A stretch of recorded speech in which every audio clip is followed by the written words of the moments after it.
সিনহা হত্যার বিচার শুরু। বরখাস্ত ওসি প্রদীপ সহ 15 আসামির বিরুদ্ধে অভিযোগ গঠন। সাক্ষ্য গ্রহণ শুরু 26 জুলাই। ব্রাহ্মণবাড়িয়া জেনারেল হাসপাতালে দালালদের দৌরাত্ম্য, রোগী ও স্বজনেরা হয়রানির শিকার হয়। দালাল চক্রে যুক্ত হাসপাতাল সংশ্লিষ্ট অনেকে।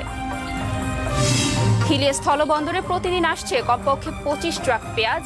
আমদানি বাড়ায় কোরবানির ঈদে পেঁয়াজের দাম বাড়বে না বলে আমদানিকারকদের আশাবাদ। এবং সুনামগঞ্জ পৌর এলাকার সড়কগুলোর বেহাল দশা। ভাঙাচড়া খানাখন্দে ভরা সড়কে প্রায় ঘটে দুর্ঘটনা, হাজারো মানুষের দুর্ভোগ। শুনছিলেন শিরোনাম। সময় অসময় ফ্রুটোময়। এবার বিস্তারিত। হত্যাকাণ্ডের প্রায় 1 বছর পর আনুষ্ঠানিকভাবে শুরু হলো সেনাবাহিনীর অবসরপ্রাপ্ত মেজর সিনহা হত্যা মামলার বিচার কাজ। টেকনাফ থানার বরখাস্ত ওসি প্রদীপ সহ 15 আসামির বিরুদ্ধে অভিযোগ গঠন করে আগামী 26 জুলাই সাক্ষ্য গ্রহণের জন্য দিন ধার্য করেছে কক্সবাজার জেলা ও দায়রা জজ আদালত। কক্সবাজার সংবাদদাতা নেসার আহমেদকে সাথে নিয়ে আশিক মাহমুদের প্রতিবেদনে দেখুন বিস্তারিত। সেনাবাহিনীর অবসরপ্রাপ্ত মেজর সিনহা হত্যা মামলায় আসামিদের বিরুদ্ধে অভিযোগ গঠনের দিন ধার্য ছিল রোববার। এই মামলার অন্যতম আসামি টেকনাফ থানার তৎকালীন ওসি প্রদীপ কুমার দাস, লিয়াকত আলী সহ 15 আসামিকে সকালে কক্সবাজার জেলা ও দায়রা জজ আদালতে হাজির করা হয়। অভিযোগ গঠনের শুনানিতে উভয় পক্ষের আইনজীবীরা দীর্ঘ বক্তব্য উপস্থাপন করেন। পরে বিচারক মোহাম্মদ ইসমাইল ওসি প্রদীপ সহ 15 আসামির বিরুদ্ধে অভিযোগ গঠন করেন। উভয় পক্ষ শুনানি শুনে সন্তুষ্ট হয়ে তাদের বিরুদ্ধে আসামিদের বিরুদ্ধে 302, 201, 109, 114, 120 খ / 34 ধারায় চার্জশিট গঠন করেছেন। বরখাস্ত ওসি প্রদীপ ও কনস্টেবল সাগর দেব সহ 6 আসামির জামিন আবেদন নামঞ্জুর করে সব আসামিকে কারাগারে পাঠিয়েছে আদালত। গত বছরের 31 জুলাই রাতে কক্সবাজারের টেকনাফে শামলাপুর চেকপোস্টে গুলি করে হত্যা করা হয় সেনাবাহিনীর অবসরপ্রাপ্ত মেজর সিনহা মোহাম্মদ রাশেদ খানকে। ঘটনার 4 দিন পর আদালতে মামলা করেন সিনহার বোন। আদালত মামলার তদন্তভার দেয় র্যাবকে। 4 মাসের বেশি সময় তদন্ত করে গত বছরের 13 ডিসেম্বর 15 আসামিকে অভিযুক্ত করে আদালতে অভিযোগপত্র দাখিল করে র্যাব। আশিক মাহমুদ, বৈশাখী সংবাদ। লকডাউনে আটকে পড়ার আশঙ্কায় ঢাকা ছাড়ছে বহু মানুষ। ফলে বিভিন্ন মহাসড়ক আর পদ্মার 2 ফেরি ঘাটে বেড়েছে ভিড়। রাজধানীতেও যানবাহন ও মানুষের চলাচল অন্যান্য দিনের চেয়ে অনেক বেশি। ফলে সকাল থেকে বিভিন্ন সড়কে সৃষ্টি হয় যানজট। ঢাকা থেকে বের হওয়ার বিভিন্ন সড়কেও মানুষের ভিড় রয়েছে। সংবাদদাতাদের পাঠানো প্রতিবেদন। আবারও বাড়তে থাকায় সোমবার থেকে দেশে লকডাউনের ঘোষণা দেয় সরকার। এরপরই লকডাউনে আটকে পড়ার আশঙ্কায় ঢাকা ছাড়তে শুরু করে মানুষ। রোববারও ঢাকা থেকে বের হওয়ার বিভিন্ন সড়কে মানুষের ভিড় দেখা গেছে। গণপরিবহন না থাকায় বিকল্প ব্যবস্থায় আবার অনেকে পায়ে হেঁটে ঢাকা ছাড়ছে। অন্যান্য দিনের তুলনায় আজ রাজধানীর বিভিন্ন সড়কে যানবাহনের পরিমাণও বেশি। ফলে সকাল থেকে বিভিন্ন সড়কে সৃষ্টি হয় যানজটের। এদিকে যানবাহনের চাপ বেড়েছে ঢাকা আরিচা মহাসড়কে। তবে আশুলিয়ার নবীনগর চন্দ্রা মহাসড়কে স্থানীয় গণপরিবহনগুলো বিধিনিষেধ মানছে না। গাজীপুরে গণপরিবহন বন্ধ থাকলেও চলছে ছোট ছোট যানবাহন। ঢাকা টাঙ্গাইল মহাসড়কের এলিঙ্গা পয়েন্টে গাড়ির দীর্ঘ সারি সৃষ্টি হয়েছে। গাড়ির দাম পাচ্ছি অনেক ভাড়া, আমরা কিভাবে যাব? বাস যদি স্বাভাবিক চলতো তাহলে আমার এত খরচ হইতো না। এদিকে শিমুলিয়া, কাঁঠালবাড়ি ও দৌলতদিয়া পাটুরিয়া ফেরিঘাটে ঢাকা ছেড়ে যাওয়া মানুষের বাড়তি চাপ রয়েছে। লকডাউনের নিষেধাজ্ঞা উপেক্ষা করে ফেরিতে যাত্রীদের উপচে পড়া ভিড় দেখা গেছে। রাত 3টার সময় সেই সবেমাত্র 30 তারিখে আমার ফ্লাইট। এখন আমি এই কঠোর লকডাউনের মধ্যে আমি ঢাকা যেতেছি, টাকা পয়সা বেশি খরচ করে আমার ফ্যামিলি সহ। ঢাকা থেকে আসতে অনেক কষ্ট হচ্ছে, কিন্তু ভাড়া ডাবলের ডাবল। এছাড়া সীমান্তবর্তী বিভিন্ন জেলায় লকডাউন চলমান থাকলেও সংক্রমণ ও মৃত্যু বাড়ছে উদ্বেগজনক হারে। গত 24 ঘন্টায় করোনা ও উপসর্গ নিয়ে রাজশাহী ও খুলনায় 38 জনের মৃত্যু হয়েছে। ডেস্ক রিপোর্ট, বৈশাখী সংবাদ। করোনা সংক্রমণ ক্রমশ বাড়ছে জানিয়ে স্বাস্থ্যমন্ত্রী জাহিদ মালেক বলেছেন, এখন পর্যন্ত চিকিৎসা দেওয়ার মতো অবস্থা রয়েছে। তবে প্রায় জেলাতেই সংক্রমণ 20 থেকে 30 ভাগ বৃদ্ধি পেয়েছে। এর বেশি হয়ে গেলে চিকিৎসা সেবা নিশ্চিত করা কঠিন হয়ে দাঁড়াবে। দুপুরে সচিবালয়ে সাংবাদিকদের কথা জানান স্বাস্থ্যমন্ত্রী। তিনি বলেন, দেশেই করোনার টিকা উৎপাদনের জন্য সরকার কাজ শুরু করেছে। তবে যে পরিমাণ টিকা হাতে আছে তাতে প্রয়োগ কার্যক্রম আর বন্ধ করতে হবে না। স্বাস্থ্যমন্ত্রী বলেন, করোনা নিয়ন্ত্রণে সব ধরনের চেষ্টাই চালিয়ে যেতে হবে, তা না হলে জীবন ও জীবিকা ব্যাপকভাবে ক্ষতিগ্রস্ত হবে। আমরা মডার্না টিকা 25 লক্ষ আমরা পাচ্ছি এবং চায়না থেকেও টিকা আমরা খুব তাড়াতাড়ি পেয়ে যাব আমরা আশা রাখি। কোভ্যাক্স ফ্যাসিলিটিও আমাদেরকে এখন থেকে টিকা দিতে থাকবে এবং আমরা রাশিয়া থেকেও হয়তোবা এর মধ্যে আমাদের চুক্তি কার্যক্রম হয়তোবা আমরা সমাপ্ত করতে পারবো। ব্রাহ্মণবাড়িয়া জেনারেল হাসপাতালে দালালদের দৌরাত্মে অতিষ্ঠ রোগী ও স্বজনেরা। তাদের অভিযোগ, এসব দালালরা বেসরকারি হাসপাতাল ও ক্লিনিকের নিয়োগ করা, যাদের হাতে জিম্মি সরকারি হাসপাতালটির স্বাস্থ্যসেবা। হাসপাতালের লোকজনও এই চক্রের সাথে জড়িত রয়েছে বলে দাবি ভুক্তভোগীদের। ব্রাহ্মণবাড়িয়া সংবাদদাতা আল মামুনের পাঠানো প্রতিবেদন।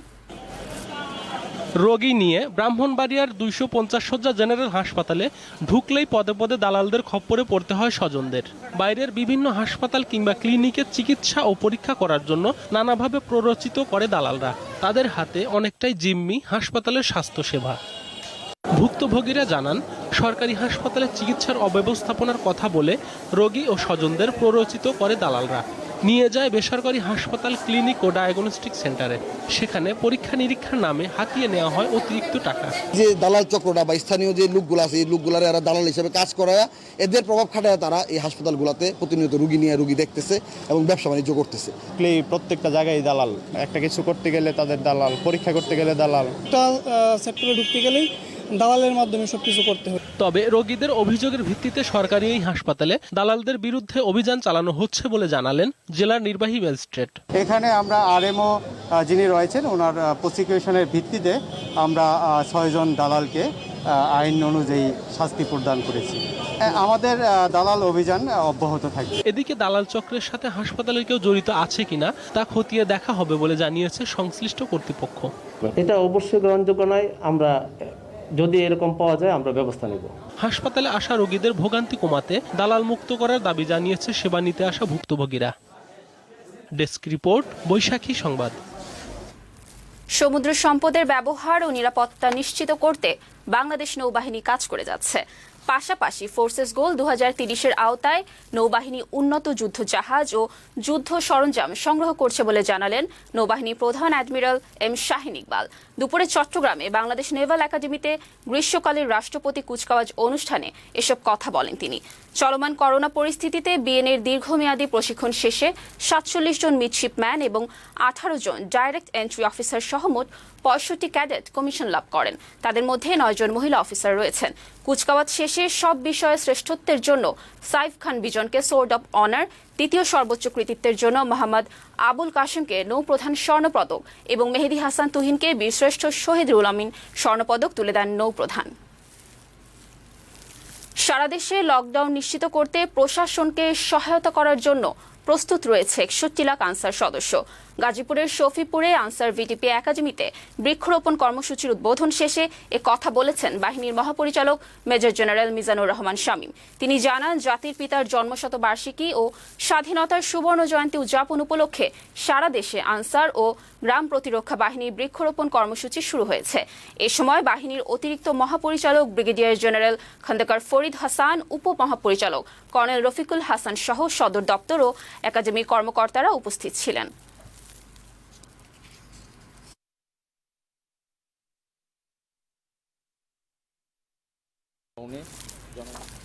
যশোর বেনাপোল মহাসড়কে প্রাইভেট কার ও ট্রাকের সংঘর্ষে 4 জন নিহত হয়েছেন।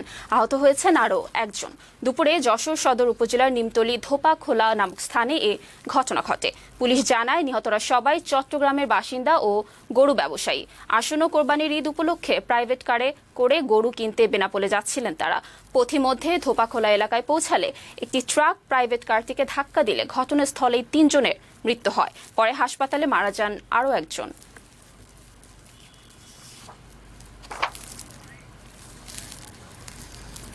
হিলি স্থলবন্দর দিয়ে ভারতীয় পেঁয়াজের আমদানি বেড়েছে।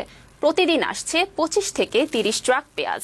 আমদানি শুরু হওয়ায় এরই মধ্যে দাম কমতে শুরু করেছে স্থানীয় পাইকারি বাজারে। এবার কোরবানির ঈদেও পেঁয়াজের দাম বাড়বে না বলে আশা আমদানিকারকদের। হিলি সংবাদদাতা গোলাম মোস্তাফিজুর রহমান মিলনের পাঠানো প্রতিবেদন। পেঁয়াজ আমদানির ছাড়পত্রের মেয়াদ শেষ হয়ে যাওয়ায় 29 এপ্রিল থেকে হিলি স্থলবন্দর দিয়ে আমদানি বন্ধ হয়ে যায় পণ্যটির। তবে জটিলতা কাটিয়ে আবারও আসতে শুরু করেছে পেঁয়াজ। ভারতেও কমেছে এই পণ্যটির দাম। প্রতি টনের দাম নেমে এসেছে $200 থেকে $250। ব্যবসায়ীরা জানিয়েছেন, কোরবানি ঈদের কথা মাথায় রেখে যথেষ্ট পরিমাণ পেঁয়াজ আমদানি করা হচ্ছে। ফলে ঈদকে কেন্দ্র করে পেঁয়াজের দাম বাড়ার আশঙ্কা নেই। ঈদকে সামনে রেখে যত আমাদের এলসি দেওয়া আছে, পাইপলাইনে যত রকম ভারতীয় পেঁয়াজ রয়েছে, আশা করছি যে ঈদের মধ্যে দাম বাড়ার কোনো সুযোগ নেই। দাম এইরকমই থাকবে, দাম হয়তো কমতে পারে। দিনে গড়ে 25 থেকে 30 টাক পেঁয়াজ আসছে বলে জানিয়েছেন বন্দরের গণসংযোগ কর্মকর্তা। ঈদকে সামনে রেখে এই পেঁয়াজ আমদানি দ্বিগুণ হতে পারে। এখানে 25 গাড়ি যেখানে এখন ঢুকছে সেখানে 50 গাড়িও হতে পারে। বন্দরের রাজস্ব কর্মকর্তারা জানিয়েছেন, গত 2 সপ্তাহে 7,780 মেট্রিক টন পেঁয়াজ আমদানি করা হয়েছে। এতে রাজস্ব আদায় হয়েছে 2,08,00,000 টাকা। হিলি স্থলবন্দর অন্যান্য পণ্যের পাশাপাশি নিয়মিত পেঁয়াজ আমদানি হচ্ছে। এখানের পেঁয়াজ যখনই আসছে পেরিশেবল গুডস, আমরা তাৎক্ষণিক এটি খালাস করার চেষ্টা করছি। পেঁয়াজ আমদানি বেড়ে যাওয়ায় দাম কমতে শুরু করেছে পাইকারি বাজারে। ডেস্ক রিপোর্ট, বৈশাখী সংবাদ। বগুড়া সদরে বিপুল পরিমাণ নকল ব্যান্ডরোল সহ বিড়ি উদ্ধার করা হয়েছে। শুক্রবার দিবাগত রাতে শহরের চারমাথা এলাকায় একটি বাড়িতে অভিযান চালিয়ে কাস্টমস, এক্সাইজ ও ভ্যাট বিভাগের কর্মকর্তারা এগুলো উদ্ধার করে। অভিযান পরিচালনাকারী সহকারী রাজস্ব কর্মকর্তা দেলোয়ার হোসেন জানান, 38টি বস্তায় রাখা এসব নকল ব্যান্ডরোল যুক্ত বিড়ি সরকারের রাজস্ব ফাঁকি দিয়ে বিক্রি করার জন্য রাখা হয়েছিল। গোপন সংবাদের ভিত্তিতে অভিযান চালিয়ে এসব উদ্ধার করা গেলেও কাউকে আটক করা যায়নি। এ বিষয়ে আইনি পদক্ষেপ নেওয়া হচ্ছে বলেও জানান তিনি।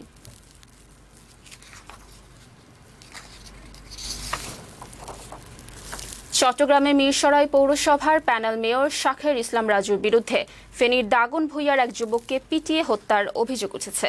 ওই ঘটনায় দাগনভূঞা থানায় অভিযোগ দায়ের করেছেন নিহতের পিতা আব্দুল বাতেন। এদিকে হত্যাকাণ্ডের প্রতিবাদে সকালে দাগনভূঞা উপজেলায় মানববন্ধন করে জড়িতদের গ্রেফতারের দাবি জানিয়েছে এলাকাবাসী। স্থানীয়রা জানায়, নিহত যুবক তহিদুল ইসলাম আজিমের মা প্যানেল মেয়রের বাসায় কাজ করতেন। গেল শুক্রবার রাতে প্যানেল মেয়র রাজু তার লোকজন নিয়ে আজিমকে ডেকে পিটিয়ে গুরুতর আহত করে। রাতভর নির্যাতন শেষে সকালে তার পিতা আব্দুল বাতেনকে ডেকে ছেলেকে নিয়ে যেতে বলে। কাউকে কিছু জানালে তাকে মেরে ফেলার হুমকিও দেওয়া হয়। পরে গুরুতর আহত অবস্থায় হাসপাতালে নেয়ার পথেই মারা যায় রাজু। সুনামগঞ্জের দোয়ারা বাজারে বীর মুক্তিযোদ্ধা কালামিয়ার ঝুলন্ত মরদেহ উদ্ধার করেছে পুলিশ। সকালে উপজেলার উসাইগাঁও গ্রামে তার মেয়ের বাড়িতে একটি ঘর থেকে মরদেহটি উদ্ধার করা হয়। স্বজনরা জানায়, কালামিয়ার ছেলে ঘুম থেকে উঠে বাবার ঝুলন্ত মরদেহ দেখতে পান। পরে স্বজনরা দোয়ারা বাজার থানায় খবর দিলে ঘটনাস্থল থেকে মরদেহটি উদ্ধার করে পুলিশ। দোয়ারা বাজার থানার ভারপ্রাপ্ত কর্মকর্তা দেবদুলাল ধর জানান, মরদেহ উদ্ধারের পর ময়নাতদন্তের জন্য সুনামগঞ্জ সদর হাসপাতাল মর্গে পাঠানো হয়েছে। বিষণ্ণতা থেকে তিনি আত্মহত্যা করেছেন বলে প্রাথমিকভাবে ধারণা করছে পুলিশ।